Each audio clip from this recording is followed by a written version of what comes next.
Oke, Assalamualaikum warahmatullahi wabarakatuh dan selamat datang di MK Teori Desain Lanskap yang mana pada kesempatan kali ini kita akan membahas mengenai unsur-unsur desain.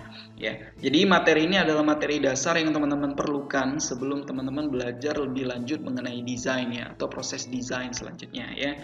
Ya, sebelum kita membahas materi selanjutnya atau materi selengkapnya, di sini saya ingin menunjukkan sebuah gambar yang saya harapkan teman-teman untuk bisa merasakan makna dari gambar ini ya. Saya tidak akan memberikan jawabannya ya. Saya pengen teman-teman menjawab terlebih dahulu ya. Menurut teman-teman masing-masing ya, kira-kira gambar apa ini ya. Saya beri waktu 10 detik dari sekarang. 10, 9, 8, 7, 6, 5, 4, 3, 2, 1. Oke, cukup ya teman-teman sekalian. Jadi teman-teman sudah melihat gambar ini ya. Gambarnya sederhana sebenarnya. Namun saya yakin teman-teman punya interpretasi yang berbeda satu dengan yang lain ya. Mungkin ada yang menyebutnya ini gambar hitam putih ya. Kemudian ada juga yang menyebutnya ini mungkin gambar 3D ya. Jadi ada kesan kedalaman di sana ya. Kemudian ada bagian yang terang, ada bagian yang gelap, kemudian ada garis vertikal, horizontal di sana, kemudian ada bidang persegi dan sebagainya ya. Jadi kemungkinan besar saya yakin teman-teman akan menjawab ini adalah gambar 3D ya. Lalu apa maksud saya menunjukkan gambar ini? Ini sebenarnya kaitannya dengan apa yang akan kita bahas ya, yakni terkait dengan komponen dari unsur-unsur desain ya. Jadi di sini ada 6 komponen yang ingin saya sampaikan atau saya jelaskan ke teman-teman sekalian ya. Yang pertama ada garis, kemudian bidang, ruang, bentuk dan fungsi, tekstur, dan yang terakhir adalah warna. Dan apa sih kaitannya dengan gambar sebelumnya gitu ya, atau ini gitu ya, gambarnya sudah ada di slide ini ya. Jadi sebenarnya gambar ini atau gambar sebelumnya tadi itu adalah sebuah gambar 2 dimensi sebenarnya teman-teman sekalian. Dan ini adalah gambar dari salah satu bagian dinding di dalam rumah ya, dalam suatu rumah ya. Namun kesannya yang muncul adalah seperti gambar 3D ya, ada kedalaman di sana ya, ada bagian terang, ada bagian gelap gitu ya, kemudian ada garis, ada pola, ada bidang di sana ya. Nah, sebenarnya gambar ini adalah salah satu produk dari komponen-komponen atau adanya komponen-komponen unsur desain ya, yakni garis, bidang, ruang, bentuk, fungsi, tekstur, dan warna ya. Nah, oleh karena itulah komponen unsur-unsur desain ini perlu teman-teman pahami atau ketahui terlebih dahulu sebelum teman-teman mendesain ya, agar apa yang akan teman-teman desain nantinya itu memang memiliki makna ya yang sesuai dengan yang ingin teman-teman sampaikan ke halayak ramai ya, seperti itu. Oke, selanjutnya kita akan bahas satu persatu mengenai komponen-komponen ini ya. Yang pertama adalah garis. Jadi garis ini adalah kumpulan titik yang berhimpitan. Jadi kalau misalnya kita zoom in gitu ya, sebuah garis ya, maka sebenarnya itu adalah kumpulan titik yang sangat-sangat saling berhimpitan satu dengan yang lainnya ya. Jadi mungkin ada ribuan atau ratusan titik gitu ya, yang kemudian berkumpul dan berhimpitan menjadi sebuah garis ya. Nah, garis ini sendiri bisa berupa garis vertikal, horizontal, kemudian diagonal atau garis lengkung ya. Dan masing-masing dari garis tersebut itu memiliki karakter dan makna yang berbeda ya. Nah, kenapa di sini saya menyampaikannya ada penekanan ya, karakter dan makna ya. Karena memang kemudian garis-garis ini ketika teman-teman aplikasikan ya dalam sebuah desain nantinya, maka hasil desainnya pun itu akan memiliki makna sesuai dengan garis-garis yang ada di sini ya. Itu garis vertikal, horizontal, diagonal, dan lengkung ya. Nah, penjelasan lebih realnya seperti apa? Nanti akan ada penjelasannya dalam bentuk gambar ya. Nah, ini kaitan dengan karakter atau maknanya ya dari masing-masing garis tersebut ya. Nah, garis vertikal itu punya karakter kaku ya, tegas dan memberikan aksentuasi pada ketinggiannya.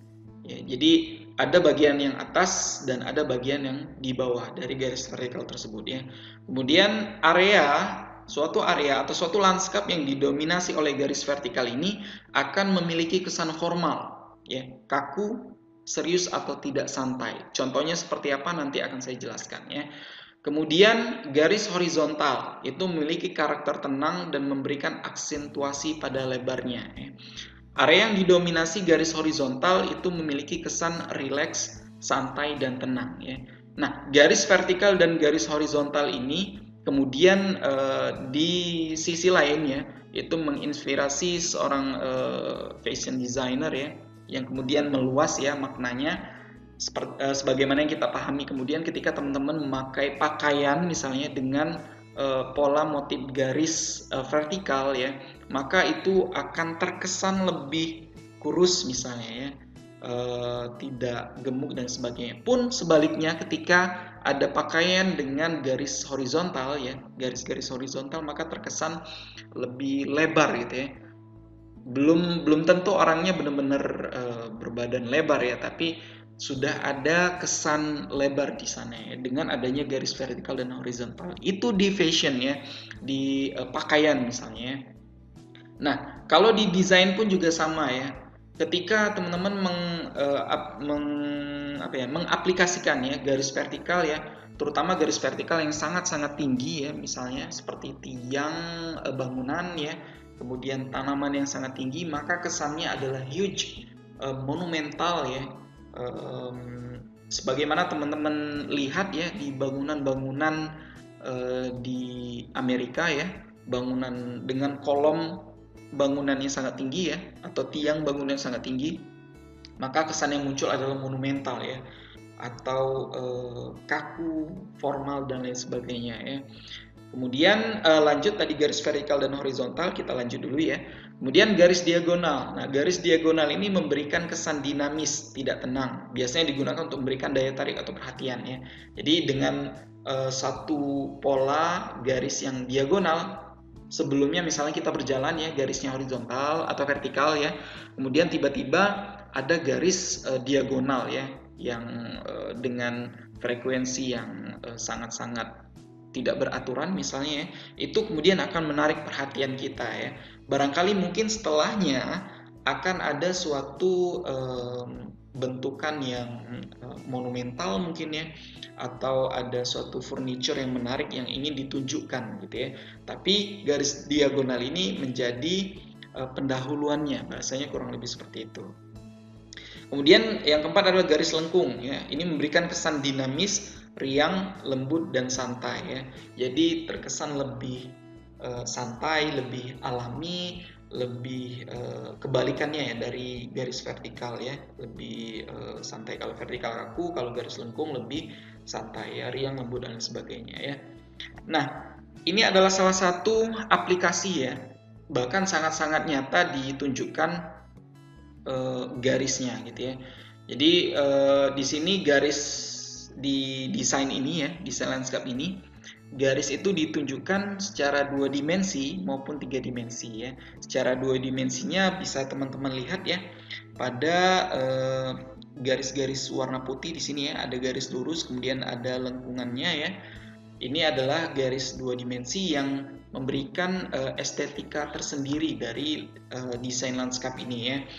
Nah, namun tidak hanya 2 dimensi, bagian 3 dimensinya seperti tiang listrik, ya, atau lampu penerangan taman, ya, atau lampu jalan, ya. Ini adalah garis-garis vertikal, ya. Kemudian garis vertikal juga bisa dilihat dari tegakan pohon, ya. Di sini ada tegakan pohon, di mana tegakan pohonnya itu vertikal, ya. Kemudian untuk garis horizontalnya bisa juga dari meja sini, ya. Jadi di sini ada meja secara horizontal, ya. Jadi ada garis vertikal di sini, ada garis horizontal, kemudian ada juga garis lengkung, ya. Nah, sebenarnya di desain landscape ini tidak hanya garis, ya, yang ditonjolkan, ya, namun kemudian ada warna juga, ya. Di sini ada suatu area bermain, ya, yang berwarna hitam, ya. Jadi ada aksen tersendiri di sana, ya.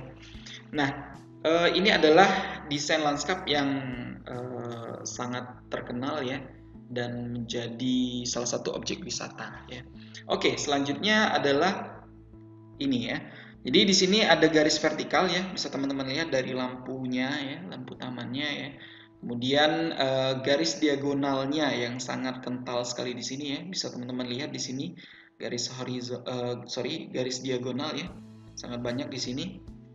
Dan justru di sini garis dan warna ya itu menjadi bagian atau poin utama dari desain landscape ini ya. Oke, ini adalah contoh dari garis ya. Kemudian selanjutnya bidang. Nah, bidang ini adalah kumpulan garis-garis yang disatukan atau dipadatkan ya. Bidang secara visual dapat berwarna solid atau transparan.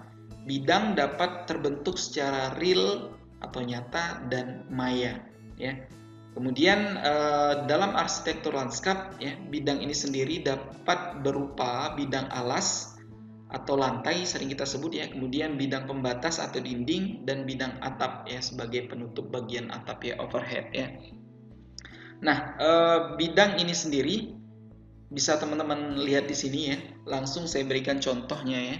Jadi ini adalah sebuah desain lanskap ya, dimana kenapa saya pilih gambar ini ya, desain lanskap ini, karena memang cukup menunjukkan secara real atau nyata dengan kaitannya akan bidang ya. Yang pertama adalah bagian alas ya. Di sini bagian alas sangat ditunjukkan sekali dengan bidang-bidang alas di sini ya, tempat orang untuk berpijak ya. Jadi ada lumayan banyak ya dengan bentukan persegi ya di sini ya, seperti bertumpuk dan sebagainya ya. Nah, kemudian bagian bidangnya ini bagian alasnya ya, walaupun kemudian ada komponen air ya, atau ada fitur air di sini ya untuk membuatnya lebih alami ya. Nah, ini adalah bidang alas ya. Kemudian bidang dindingnya adalah di bagian dari air terjun ya. Sebenarnya bukan air terjun juga ya. Jadi air mengalir ya, air mengalir dari bagian atas ke bawah, namun dia mengalir pada bagian bidang ini. Dan ini berperan di sini ya, berperan sebagai dindingnya ya, seperti itu. Dan diperhalus ya dengan keberadaannya diperhalus dengan adanya air ya, komponen air ya. Sama seperti di bagian alasnya ya, air di sini sebagai penghalusnya. Kemudian bagian atapnya yang mana? Mungkin teman-teman tahu ya, bagian atapnya adalah tajuk pohonnya ya. Jadi di sini tajuk pohon sebagai atapnya ya. Jadi bagian alas, kemudian bagian dinding ya, dan bagian tajuk pohonnya. Ini adalah bagian mikro ya, atau contoh di area mikro. Nah, ini adalah contoh di area yang makro ya teman-teman sekalian. Ini adalah suatu karya desain ya dari salah satu tokoh arsitek lanskap terkenal ya di dunia ya. Saya tidak akan sebut namanya ya. Saya minta teman-teman untuk mencari tahu ya. Nah, ini bagian alasnya adalah taman ini sendiri ya. Yang kalau secara mikronya kita lihat, nanti mungkin ada ya bagian mikronya ya. Jadi ada padang rumputnya, kemudian ada pohonnya, padang rumputnya sebagai alas, kemudian tegakan pohonnya sebagai dinding ya, kumpulan tegakan pohon sebagai dinding, dan tajuk pohonnya itu sebagai atapnya ya. Namun secara makro ya, maka taman ini ya itu sebagai alasnya, kemudian dindingnya adalah bangunan-bangunan yang mengelilinginya, dan atapnya adalah awan atau langit yang ada di atasnya ya. Nah, ini yang bagian mikronya ya teman-teman sekalian. Jadi padang rumput di sini ya, atau lawn ya kita nyebutnya ya. Di sini adalah alasnya, kemudian tegakan pohon di sini adalah dindingnya, dan tajuk pohonnya adalah atapnya ya, atau penutup overhead ya. Nah, selanjutnya adalah terkait dengan ruang ya. Jadi ruang ini memiliki arti penting dalam setiap aktivitas kehidupan manusia ya. Ruang merupakan wadah yang tidak nyata, namun dapat dirasakan keberadaannya. Hubungan manusia dengan ruang dapat dilihat secara psikofisik ya. Dari istilahnya bisa kita lihat psiko itu psikologi ya, atau psikis, dan fisik ya, itu secara fisik dimensional ya. Yakni ada dua ya, di sini ada hubungan dimensional dan hubungan psikologi emosional ya. Nah, hubungan dimensional ini lebih terkait kepada ukuran-ukuran dari tubuh manusia ya. Jadi termasuk kaitannya juga dengan pergerakan manusia. Jadi ukuran tubuh ya dan pergerakan tubuh manusia itu sendiri ya. Kemudian yang kedua adalah hubungan psikologi emosional ya.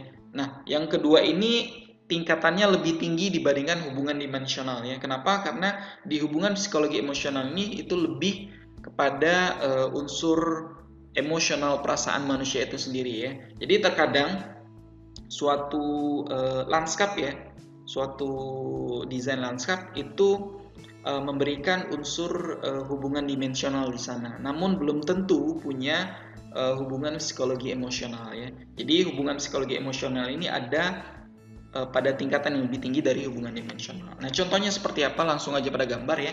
Jadi ini adalah ruang yang dalam kaitannya dengan hubungan dimensional ya. Pada gambar bagian kiri di sini yang ingin saya tunjukkan adalah bagaimana kemudian susunan gitu ya, susunan dari batu ya atau stepping stone di sini itu harus disesuaikan dengan seberapa jarak efektif dari pergerakan kaki manusia ya.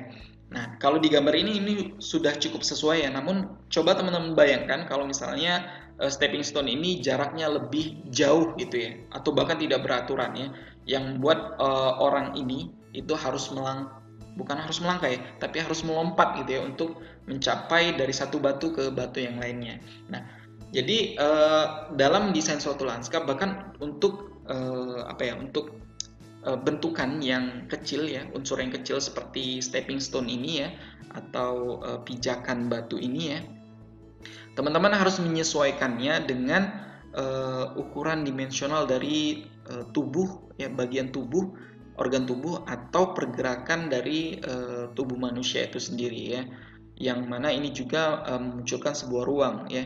Batu ini sebenarnya seolah menjadi pembatas antara ruang di bagian kirinya dan ruang di bagian kanannya. Bahkan untuk lebih detailnya ini akan sangat banyak sekali yang bisa dibahas kaitannya dari gambar bagian kiri ini ya. Kemudian langsung saja ya kita persingkat pada bagian sebelah kanan ini kaitannya masih sama ya, yaitu tangga ya, sebuah tangga di taman ya. Bagaimana kemudian tangga ini bisa sesuai dengan ukuran kenyamanan ya secara dimensional dari tubuh manusia atau kaki manusia ya. Jadi jangan sampai kemudian ketinggian antara step yang satu ya, tangga yang satu ke step tangga yang lainnya di atasnya itu ketinggiannya tidak nyaman ya. Jadi dalam desain suatu lanskap dimensinya harus disesuaikan dengan dimensi dari tubuh manusia atau organ tubuh manusia ya, yaitu kaki di sini ya. Nah, ini ruang ya dalam kaitannya hubungan psikologi emosional ya. Jadi posisinya lebih tinggi ya. Dan di sini saya tunjukkan pada contoh yang sederhana ya, gambar yang sederhana, di mana di sini contohnya ada perumahan ya. Dua-duanya bagian kiri dan kanan sama-sama perumahan. Namun bedanya di sini adalah adanya pagar ya, pagar pembatas dari halaman perumahan ini ya. Jadi pada bagian yang kiri perumahannya tidak ada pagarnya ya, pagar penutup area halamannya. Sedangkan pada bagian yang kanan halamannya itu dikelilingi oleh pagar ya. Nah, secara psikologi ya, secara emosional ya, seseorang akan cenderung lebih merasa aman ketika berada atau memiliki rumah pada bagian yang sebelah kanan dibandingkan yang sebelah kiri ya. Nah, keberadaan ruang di sini ya, sebenarnya ini punya ruang, sama-sama punya ruang ya. Namun yang sebelah kiri ruangnya cenderung semu ya, halamannya ya. Namun pada bagian kanan ini lebih nyata ya, lebih nyata itu dengan adanya pagar ini tadi ya. Jadi secara psikologis ya, ruang yang terbentuk pun ya dengan adanya pagar ini itu lebih secara psikologis itu lebih menenangkan ya, lebih merasa aman manusianya ya. Nah, ini sebenarnya juga bergantung dari adat dan budayanya juga ya. Mungkin di suatu daerah tertentu, mungkin di luar negeri, misalnya di United States ya, di Amerika sana, seperti yang sering teman-teman lihat di film-film ya, kebanyakan ya rumah-rumahnya itu tanpa pagar ya. Jadi ya mungkin budayanya memang seperti itu di sana ya. Tapi kalau di Indonesia saya yakin kita semua akan sepakat bahwasanya gambar sebelah kanan ya, ketika kita berada di rumah atau memiliki rumah pada gambar sebelah kanan itu akan merasa lebih aman secara psikologi atau secara emosional dibandingkan pada gambar yang di sebelah kiri ya. Nah, gambar sebelah kiri ini saya asumsikan memang tidak ada pagar ya. Seperti itu. Oke, selanjutnya ini kaitannya. Nah, ketika kita berbicara mengenai ruang ya, teman-teman sekalian, itu ada ruang personal ya. Dan ini sebenarnya kaitannya sama psikologis emosional juga ya. Jadi di gambar sebelah kiri ini teman-teman bisa lihat ya my personal area ya. Di situ ada tulisannya di atas gambar ini ya, gambar apa ini ya, perempuan ya. Itu ada tulisannya I belong here. Jadi saya berada di sini gitu ya, atau ini adalah area saya gitu ya.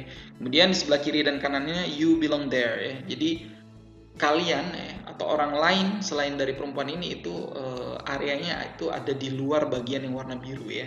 Don't stand in it ya. Jangan berdiri di bagian yang berwarna biru ini ya. Nah, sebenarnya ini ya ruang personal ini kita miliki dari masing-masing dari kita ya, memiliki area atau ruang personal ini yang mungkin satu sama lain sedikit berbeda ya, dan mungkin gender yang satu dengan gender yang lain juga berbeda, laki-laki dan perempuan ruang personalnya berbeda ya. Nah, di sini ada suatu istilah ya dari Robert Sommer ya, the invisible bubble ya. Jadi suatu bulatan atau gelembung yang tidak terlihat mengelilingi dan dibawa oleh suatu organisme, contohnya manusia ya, sebagai ruang penyangga atau buffer individu utuh dan tidak terbagi. Jadi dalam artian ruang personal ini adalah ruang yang harus dipenuhi ya, agar kenyamanan itu muncul. Kurang lebih seperti itu ya. Nah, ini adalah contohnya ya. Sebenarnya ini contoh di luar negeri dan saya yakin di Indonesia juga kurang lebih sama ya. Contohnya misalnya di gambar sebelah kiri ketika ada seorang manusia ya yang berpakaian warna hijau di sini ya. Ada seorang laki-laki. Awalnya kursi ini kosong ya, kemudian datang laki-laki yang berpakaian warna hijau duduk di bagian sebelah sini ya. Kemudian teman-teman datang ya, memakai jeans warna biru ya. Saya yakin ketika teman-teman duduk maka tidak akan persis berada di sebelah atau dekat dengan laki-laki yang memakai pakaian warna hijau ya. Jadi tidak akan duduk persis di sebelahnya ya. Pasti akan membuat jarak ya. Kenapa itu terjadi? Karena memang secara psikologis ya, secara emosional ya, kita membutuhkan ruang personal ya. Dan itu secara spontan sebenarnya kita tunjukkan ya dalam kehidupan kita sehari-hari. Nah, termasuk di sini ya. Kecuali kemudian datang orang yang baru lagi ya. Dan ketika tidak ada ruang lagi, maka ada orang yang duduk di sebelah kita itu tidak kita anggap sebagai suatu hal yang mencurigakan ya. Namun suatu hal yang wajar ya, karena memang tempat duduknya sudah penuh, misalnya seperti itu ya. Pun demikian di gambar sebelah kanan ya. Ini sebenarnya sudah jarak personal ya. Jadi mungkin jarak personal orang ini adalah seperti ini ya. Kemudian jarak orang ini seperti ini personalnya, dan jarak orang yang di sebelahnya juga seperti ini ya. Jadi ini adalah ruang personal dari manusia ya. Nah, ini kaitannya ruang personal ya dengan desain ya. Di sini saya tunjukkan dalam bentuk desain meja ya. Jadi biasanya ketika kita duduk di gambar sebelah kiri ya, kita akan duduk misalnya di sebelah sini ya. Kemudian ketika orang lain datang biasanya tidak akan duduk persis di sebelahnya, tapi akan mengambil jarak ya, akan mengambil jarak atau mengosongkan satu seat ya atau satu kursi, kemudian duduk sebelah sini. Pun demikian dengan di seberangnya misalnya ya. Kemudian di sini ada orang duduk kosong, duduk kosong ya, kemudian ada duduk lagi. Nah, biasanya untuk memperbaiki ya estetikanya ya, maka kemudian desainnya diubah menjadi gambar yang sebelah kanannya. Jadi benar-benar ini seolah-olah ruang personalnya itu ditunjukkan secara nyata dalam desainnya ya. Ini efek positif ya dari pemahaman tentang ruang personal dalam desain ya. Dan ini kaitannya dengan desain furniture meja ya. Pun demikian sebenarnya di ruang luar ya, di ruang outdoor bisa kita aplikasikan juga ya.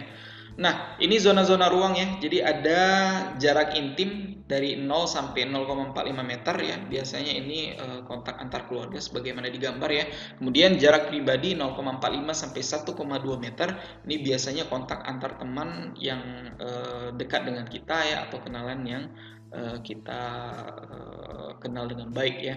Kemudian jarak sosial 1,2 sampai 3,6 meter. Ini biasanya kontak pribadi atau kontak bisnis ya. Jadi rekanan bisnis kita atau kolega kita ya. Kemudian jarak publik itu lebih dari 3,6 meter ya. Biasanya ini di area-area publik ya. Nah, selanjutnya adalah ini yang keempat ya, bentuk dan fungsi ya. Jadi bentuk adalah garis dan bidang yang memiliki atau diberi makna ya. Nah, maksudnya di sini adalah contohnya seperti segitiga ya. Jadi segitiga itu terbentuk ya dari 3 garis yang disatukan gitu ya, 3 garis yang saling berpotongan ya. Nah, sebenarnya 3 garis berpotongan tersebut tidak kita sebut segitiga ya, kalau misalnya itu tidak diberi makna ya. Jadi dengan syarat 3 garis berpotongan ya, kemudian kita maknai itu sebagai segitiga ya. Itu contoh ya. Kemudian ada juga berupa bidang gitu ya. Bidangnya misalnya persegi ya, itu bentuknya persegi ya. Nah, bentuk benda atau objek itu merepresentasikan bidang alas, dinding, dan atap ya. Kemudian bentuk benda atau objek tersebut dapat bersifat masif ya, atau berongga ya. Masif ini misalnya contohnya seperti batu misalnya, batu besar ya. Jadi batu besar ini walaupun dia tidak beraturan bentuknya ya, namun dia ada bagian alasnya, ada bagian dinding yang tidak beraturan, dan kemudian bagian atapnya gitu ya, atau bagian atasnya gitu ya. Nah, kaitannya bentuk dan fungsi ini dalam mendesain itu kita kenal istilah atau kaidah form follow function ya. Jadi bagaimana kemudian bentuk itu mengikuti fungsinya ya. Jadi jangan sampai, sederhananya seperti ini, jangan sampai ketika kita mendesain gitu ya, kita sudah menentukan bentuknya sangat-sangat unik ya, kemudian kita maknai itu sebagai contoh misalnya sebagai tempat duduk ya. Jadi kita mendesain tempat duduk yang unik sekali ya, tapi kemudian fungsinya ya itu tidak terpenuhi ya. Jadi kita buat desain bangku taman misalnya dengan desain yang futuristik lah, dengan desain yang unik lah, belum pernah ada sebelumnya lah gitu ya. Namun kemudian ketika diaplikasikan ya, itu tidak berfungsi sebagai bangku taman ya. Dalam artian fungsi bangku tamannya itu tidak ada ya, hanya sekedar nama ya. Maka itu sangat-sangat dihindari ya dalam mendesain ya. Jadi bagaimana kemudian kalau bentuknya kita maknai sebagai bangku taman, fungsinya juga harus sebagai bangku taman dan dapat berfungsi dengan baik gitu ya. Jadi bukan hanya oke bangku taman, tapi ketika digunakan ternyata patah misalnya dan sebagainya ya. Jadi form harus mengikuti dengan functionnya ya, form follow function ya. Nah, ini contohnya di gambar ini ya. Jadi bagaimana bentuknya di sini difungsikan sebagai bangku taman ya, bagian kiri atas ini ya, bangku taman ya. Nah, jangan sampai bentukannya ini itu tidak berfungsi kemudian ya. Misalnya lengkungannya ini ternyata ketika orang duduk itu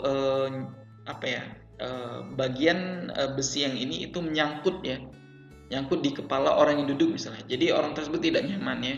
Walaupun bentuknya kursi taman, tapi ternyata tidak berfungsi gitu ya sebagai bangku taman yang baik ya, maka sebenarnya ini tidak disebut sebagai desain yang baik gitu ya. Walaupun mungkin wah ini idenya belum pernah ada sebelumnya gitu ya. Jadi pagar langsung disatukan dengan tempat duduk misalnya. Pun gambar yang di sebelahnya misalnya ini menarik ya, sebenarnya unik ya. Jadi seolah-olah tempat duduknya ini istilahnya dikelupas gitu ya dari lantai yang di bawahnya ya.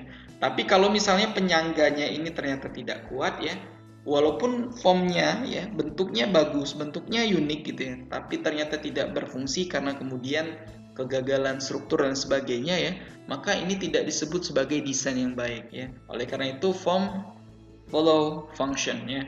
Nah, sebenarnya bagian kanan ini contoh yang lebih lebih baik ya, lebih nyata dan lebih terkenal ya. Seharusnya teman-teman tahu ya desain ini ya. Jadi di sini ada tempat duduk ya yang bentuknya seperti akar ya. Jadi dari pusat ini ke sekelilingnya ya berbentuk radial ya. Jadi di tiap garisnya ini ada percabangan 2 atau 3 cabang ya. Kemudian bisa difungsikan sebagai tempat duduk sekaligus meja ya. Yang bisa digunakan oleh anak-anak ya, remaja maupun dewasa ya. Jadi di sini bentuknya, desainnya unik ya, bentuknya unik ya. Kemudian bentuknya ini adalah bentuk bangku taman ya, dan fungsinya juga berfungsi sebagai bangku taman di sana ya. Jadi ini salah satu desain yang baik, form follow function ya. Jadi fungsional dia juga estetika ya. Jadi desain landscape ini fungsional juga estetik ya. Ini adalah salah satu contoh yang baik ya dari bentuk dan fungsi. Kemudian selanjutnya yang kelima ya, yang ini tekstur ya. Nah, tekstur ini adalah kumpulan titik-titik kasar atau halus yang tidak beraturan dan dapat berbeda dalam warna, bentuk, sifat, dan ukurannya ya. Nah, tekstur yang susunannya teratur, kalau tadi tidak beraturan ya, tekstur yang susunannya teratur atau agak teratur disebut corak atau pattern ya. Nah, dari gambar di bawah ini sebenarnya teman-teman sudah bisa melihat ya, ini adalah teksturnya kasar ya. Teksturnya kasar ya, bukan halus. Dan jika dilihat dari susunannya yang teratur, maka ini disebut corak atau pattern ya. Jadi kita menyebutnya susunan batu bata gitu ya, atau pola batu bata. Coraknya batu bata gitu ya, dinding batu bata ya. Nah, kalau di sebelah kanannya ini juga salah satu yang menunjukkan tekstur kasar dan halus ya. Di sini dinding yang diplester ya, itu lebih kasar ya dibandingkan dinding yang kemudian sudah diaci gitu ya. Dinding yang sudah diaci itu cenderung lebih halus ya. Tapi keduanya ini ya, bagian diplester dan diaci ini lebih halus dibandingkan dengan hanya sekedar dinding batu bata ya yang belum diplester dan belum diaci ya. Nah, ini kalau di dinding ya, bangunan contohnya ya. Nah, kalau misalnya unsur tanaman ya, di sini rumput ya. Rumput di sini cenderung teksturnya lebih halus dibandingkan dengan ground cover yang ada di sekelilingnya ya. Jadi teksturnya berbeda dan ini sangat memperkaya sebuah desain landscape ya dengan adanya tekstur ini ya. Dan kemudian yang terakhir ya, yang keenam adalah warna ya. Nah, warna ini dalam arsitektur landscape itu digunakan untuk memberikan nuansa atau kesan, mempertegas atau menekankan suatu objek dan mempunyai efek psikologis ya. Nah, warna ini sendiri sebenarnya ada beragam ya teorinya ya, ada sangat banyak sekali, bahkan ini sebenarnya bisa menjadi pokok bahasan tersendiri ya, bisa satu pertemuan tersendiri ya untuk membahas warna ini. Namun secara umum di sini saya perkenalkan saja karena ini masih pertemuan awal ya. Di sini secara umum terdapat dua kelompok warna ya. Jadi warm colors and cool colors ya. Jadi ada warna yang hangat dan ada warna yang dingin ya. Nah, kedua warna ini dari istilahnya saja ya sebenarnya ada efek psikologis dari penggunaannya ya. Bagaimana kemudian warna yang hangat itu lebih mendekatkan ya, lebih intim ya, lebih akrab, lebih dekat gitu ya dibandingkan dengan warna yang dingin gitu ya. Jadi kesannya berbeda ya. Bahkan kemudian penggunaan warna ini dalam desain flyers ya misalnya atau posters atau baliho dan sebagainya, bahkan iklan ya di televisi, penggunaan warna ini sangat-sangat diperhatikan ya untuk memberikan efek psikologis bagi yang melihat ya. Ini secara umum nanti silakan teman-teman untuk mencari tahu lebih lanjut terkait dengan teori-teori tentang warna ya. Jadi ada banyak sekali teori Brewster, Sir Isaac Newton secara fisika ya dan lain sebagainya. Ada banyak sekali teori warna ya, ada pembagiannya monokrom dan lain sebagainya. Silahkan teman-teman pelajari lebih detailnya. Namun secara umum di sini saya ingin menunjukkan bahwasanya warna itu kemudian memiliki efek psikologis ya. Jadi di sini secara umum ada warna hangat ya, meliputi warna-warna merah, kuning, dan sekitarnya. Kemudian warna-warna dingin, hijau, biru, dan sekitarnya ya. Nah, ini adalah contoh desain lanskap ya, yang merepresentasikan warna gitu ya dalam desainnya ya. Nah, di sini di gambar sebelah kiri ini adalah master plan-nya ya. Jadi yang warna biru ini adalah sungainya, kemudian di bagian pinggiran sungainya ini kemudian dibuat suatu desain yang sebenarnya fungsi dari desain ini sendiri adalah untuk menjaga ya bahasanya ya. Sebenarnya untuk menjaga area ekologis dari sungainya ini ya. Nah, desainnya ini sendiri sebenarnya sederhana ya, sederhana sekali. Jadi hanya bentukan tempat duduk dan di satu sisi di awal atau di ujung ya, di beberapa posisinya itu ada tempat duduk seperti di gambar ini ya. Ada tempat duduk, kemudian ada atapnya, ada dindingnya ya. Namun di bagian yang lain itu kurang lebih tempat duduk seperti ini ya. Jadi dia melingkar memanjang dari ujung bagian sini sampai ke ujung bagian sini ya. Jadi sebenarnya desainnya minimal dan desainer ini ingin menunjukkan bahwasanya dengan desain yang minimal ya, namun dengan penggunaan warna yang menjadi poin di sini ya, di desain ini, maka itu bisa memberikan dampak yang maksimal ya. Jadi desainnya hanya tempat duduk, bahasa sederhananya tempat duduk, namun dengan penggunaan warna ini kemudian menarik orang-orang untuk datang ya. Namun desain ini dengan minimalnya itu tadi tidak banyak mengubah lingkungan di sekitarnya atau pinggiran sungainya itu sendiri. Jadi secara alaminya masih terjaga ya. Dan dengan kehadiran orang tersebut sebenarnya turut menjaga si sungai tersebut ya, jangan sampai kemudian sungai tersebut kotor, karena kalau kotor misalnya itu tidak jadi area wisata lagi dan lain sebagainya ya. Jadi ada filosofi, ada makna di baliknya ya. Ini penggunaan warna ya teman-teman sekalian ya. Nah, ini gambar lainnya ya. Jadi bagaimana kemudian bisa teman-teman lihat ya, sebenarnya sederhana ya, tempat duduk yang kemudian hanya diberikan warna merah ya, dan sekelilingnya itu masih sangat alami ya. Namun di satu sisi ya diberikan pavement ya, tempat pejalan kakinya ya, kemudian ada bentukan apa ya di sini ya, tempat istirahat ya dengan bagian atap dan dinding atau kolom metal ya di sini ya. Namun dengan desain yang minimal seperti ini itu bisa menjaga ekologi lingkungannya ya. Ini sebenarnya sangat-sangat panjang kalau diceritakan, jadi nanti teman-teman bisa mencari tahu lebih dalam ya. Oke, sekian bahasan terkait dengan unsur-unsur desain ya. Jadi tadi ada 6 komponen unsur desain, yaitu garis, bidang, ruang, bentuk dan fungsi, kemudian tekstur, dan yang terakhir adalah warna ya.